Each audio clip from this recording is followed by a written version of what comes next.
everybody, welcome back to Dixie Belle's YouTube channel. It's Lauren here from Furniture Flipping Teacher, and today I'm going to show you how to get rid of this orange oak finish from the 90s and transform it into something more modern. I have been so excited about this flip ever since we picked it up several months back at a local thrift shop for about $100. It's solid wood, so I was okay with paying that, and plus the curved edges of this dresser I believe are going to be super great as a selling point on this dresser when it's redone, because the curved furniture is really in style right now. So I'm excited to bring it back into the modern day with a couple of other tweaks that you'll have to stay tuned to find out. Let's hop into the flip. All right, first things first, we need to get rid of the hardware. I think that this is one of the things that's truly dating this piece. And so I am not gonna be putting this same hardware back on. I will say that I think I'm gonna donate it because I don't see myself using this specific hardware on any other piece either.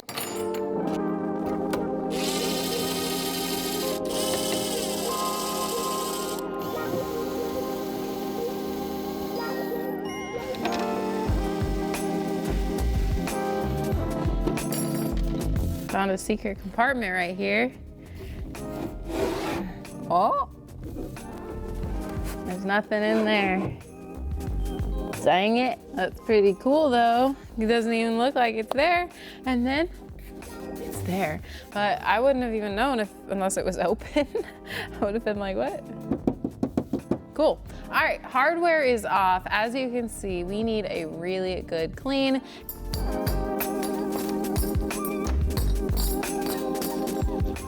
I dumped some of my white lightning granule substance into my spray bottle with some warm water several projects ago, and this has lasted me several projects. All we do is let it dissolve and then it turns into a cleaner, and then I'm going to spray the surface here and then wipe it back with my cloths. You could use cloths like this, you could use a rag, whatever you're most comfortable with, but it's just really important to clean your piece before you get started, whether you're gonna sand it all the way back or paint it.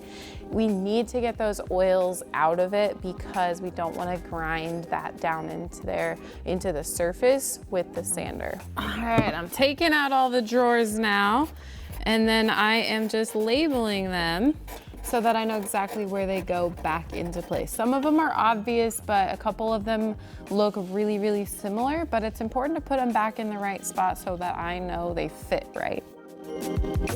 So not only is it important to clean the outside of your piece of furniture, but also the inside, because that is where a lot of that dust is going to just accumulate over the years.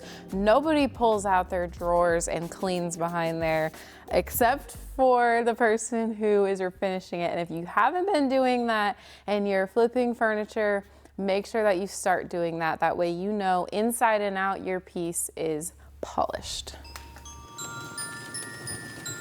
It's time to get to the fun part, the bulk of this flip, this video. We are going to be sanding back the golden oak finish here. This is a very 80s, 90s look, and the shape is so good that I think if we just sand back that raw wood, we are going to be bringing it into the modern day. So I've got an 80 grit sandpaper on my Surf Prep sander here. This is my right-hand man. I have this in every single flip, and it is a game changer. It's going to take the sanding time and basically cut it down so that it's actually a more manageable task to complete on this flip.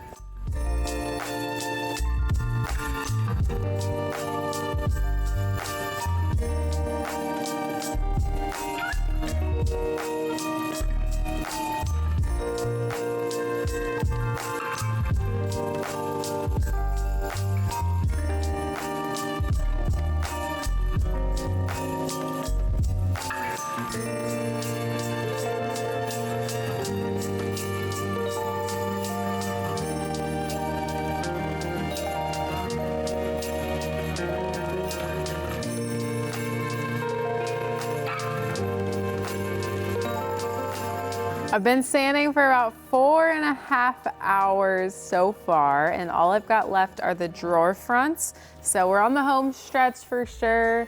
Definitely not the most that I've sanded on a project before, but pretty up there. Sometimes I question my thought process of the design of dressers like these when I'm like, oh, let's just sand it all back. Like, it's not gonna be that bad, which is really not that bad. It's just time consuming. But again, the surf prep is really helping me truck along.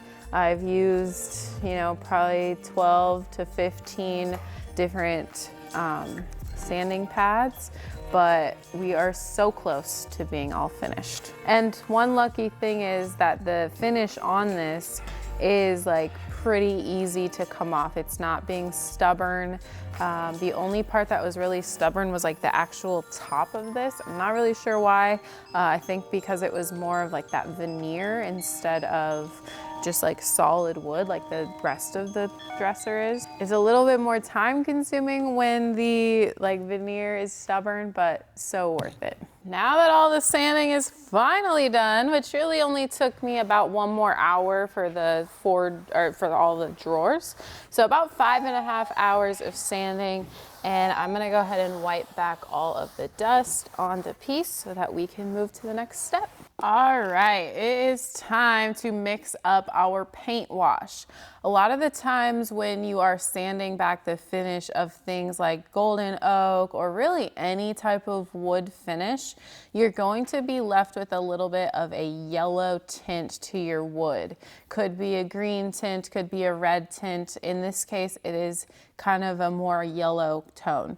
And that is just not very appealing to the eye. So what we do is we'll take some paint, water it down, and then put it over the top of the raw wood, and that will help it just warm it up a little bit and eliminate some of those yellow tones. So in order to make a paint wash, we're gonna mix some paint and some water.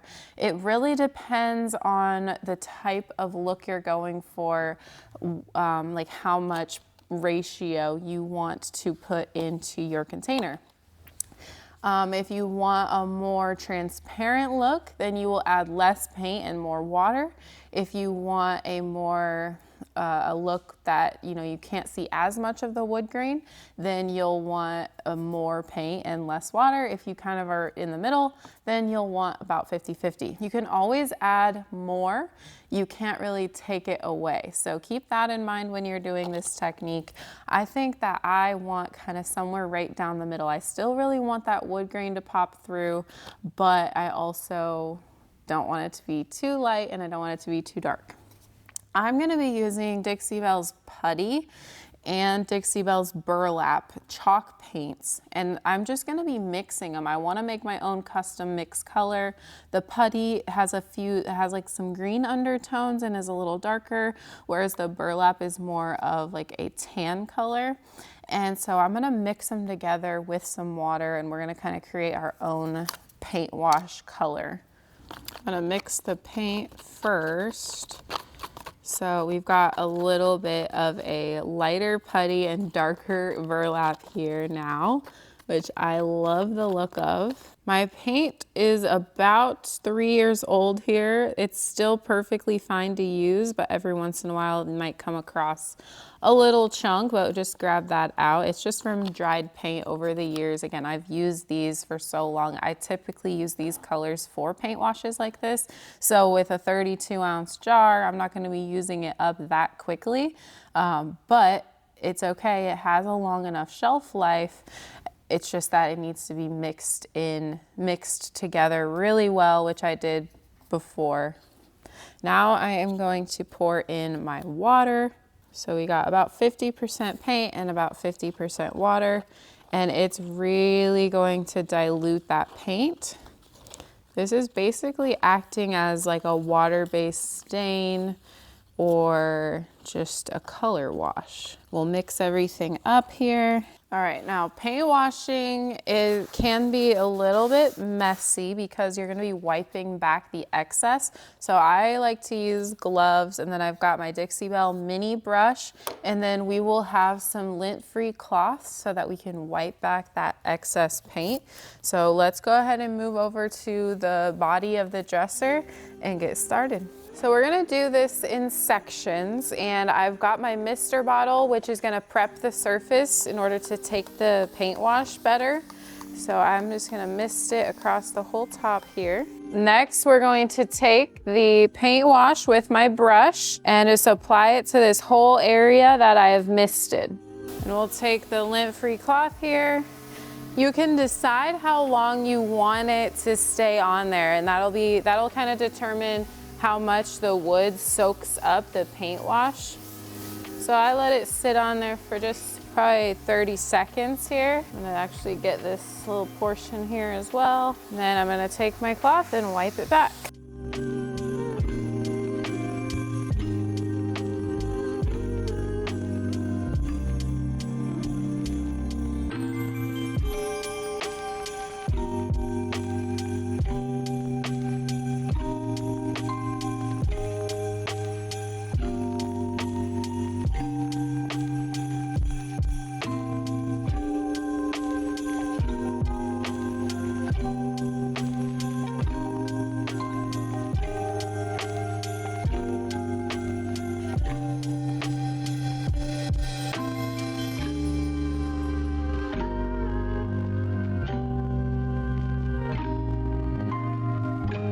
I was interested in your classes. I have done, actually, when I was putting myself through school, I did work for a painting company in Columbus, Nebraska, where I grew up. But even if you did want to do a class, we're gonna start those probably in January, February time for like workshops. So we have a lot of people interested in, we'll probably do, more like smaller pieces like this just to start out, and then give the confidence and the knowledge. I would be interested, but I don't know. Because they're big pieces, I don't think they're stuff that I'm necessarily going to be able to do myself. Yeah.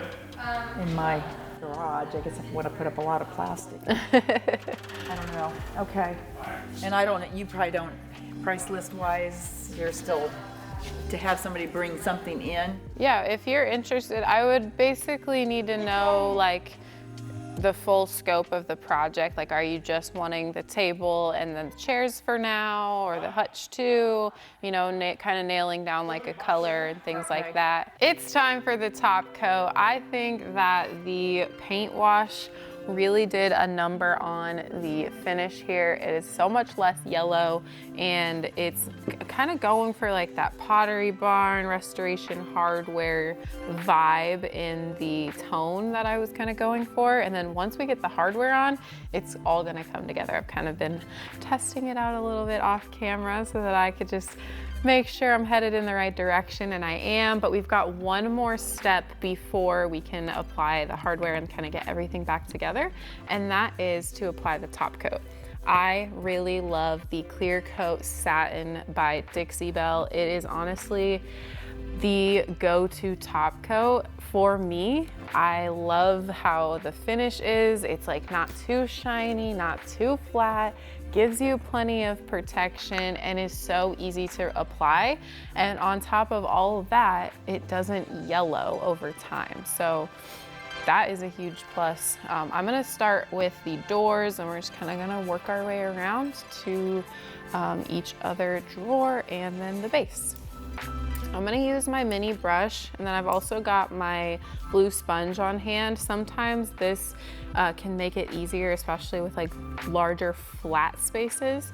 So I'm gonna use this to kind of get in the nooks and crannies of the doors, but I've got this on hand just in case.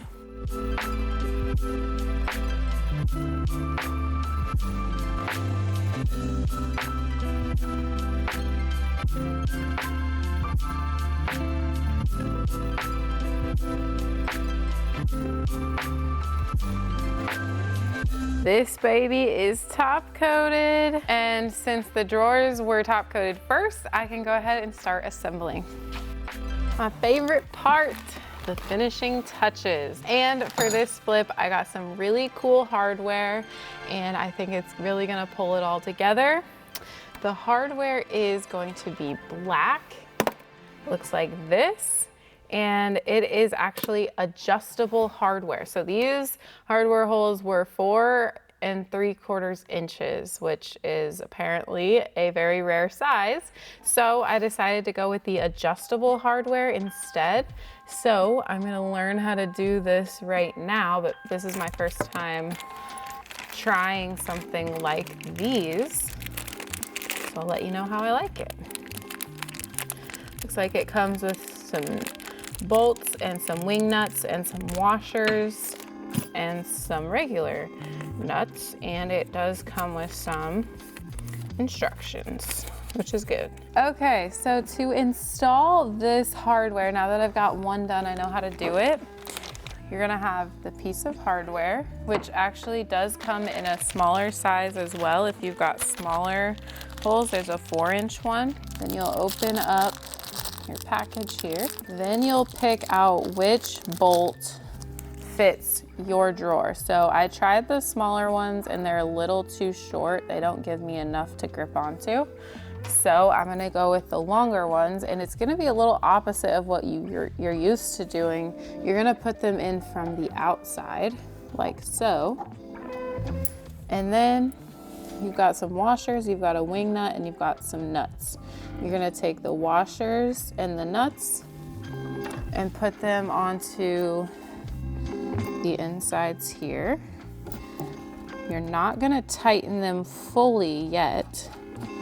Just get them kind of ready. Then you're gonna take your piece of hardware and you're going to slide it on like so.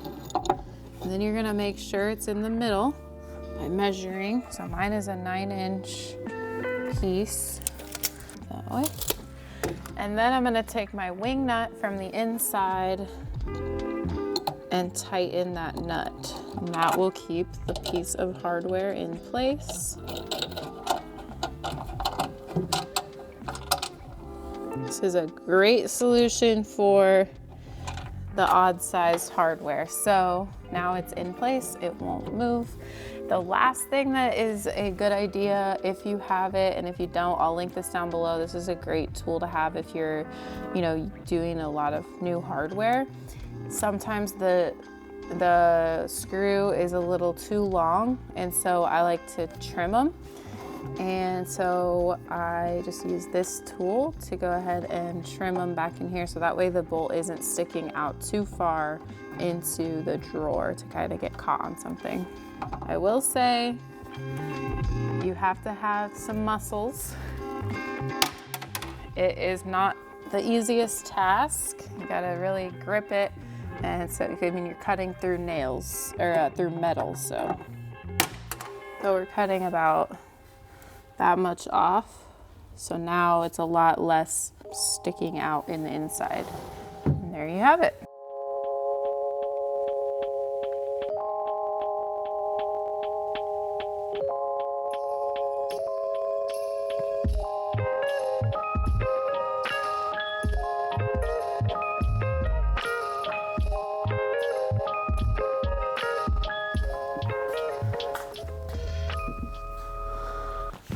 It's done. The dresser is done, and it is exactly how I imagined it. I'm so glad that I was able to get rid of that golden oak look. It seriously just brings it into the modern day. I love the organic shape of this dresser. It really just needed a little update. The hardware, I think, makes it. I love the different contrast here of the lighter wood and the darker hardware. I think it all just really came together so well. I love flips like this where it doesn't really entail too many products. We used our sander and then the white lightning, of course, to clean it prior. We used 2 colors of paint for the paint wash and then a satin clear coat. So really minimal tools and products required for a flip like this. It really just took a little bit of time and some elbow grease. I would say that this flip took me right around 7 or 8 hours, which is pretty typical for this size of of a dresser.